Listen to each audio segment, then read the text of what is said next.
দেশ যোগ শেষ করব অর্থনৈতিকভাবে সফল একটি গ্রাম কিভাবে করোনার থাবায় আক্রান্ত হলো সেই খবর জানিয়ে।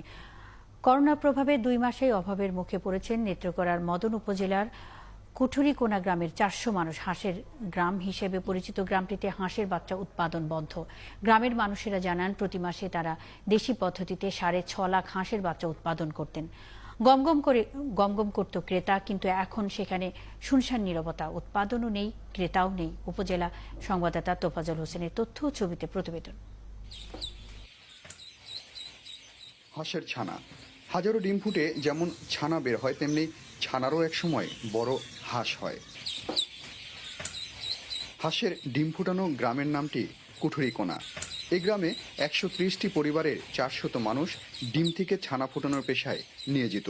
প্রায় 30 বছর ধরে হারিকেন আর তুষ দিয়ে বিশেষ পদ্ধতিতে হাঁসের ডিম ফোটানোর কারণে নেত্রকোনার মদন উপজেলার গ্রামটি সারা দেশে বিশেষ খ্যাতি রয়েছে।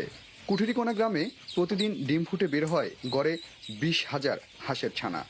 সেই হিসেবে মাসে 6 লক্ষাধিক হাঁসের ছানা বের হয় হারিকেন ও তুষ পদ্ধতিতে। মাসে আর্থিক লেনদেন হয় কোটি টাকা। এদিকে ছানারা দিন পেরিয়ে যেমন বড় হাঁস হয়, তেমনি বড় হতে থাকে সেই গ্রামের শতাধিক মানুষের স্বপ্ন। তবে সময় পাল্টে তাদের সে স্বপ্নে সংক্রমণ ছড়িয়েছে প্রাণঘাতী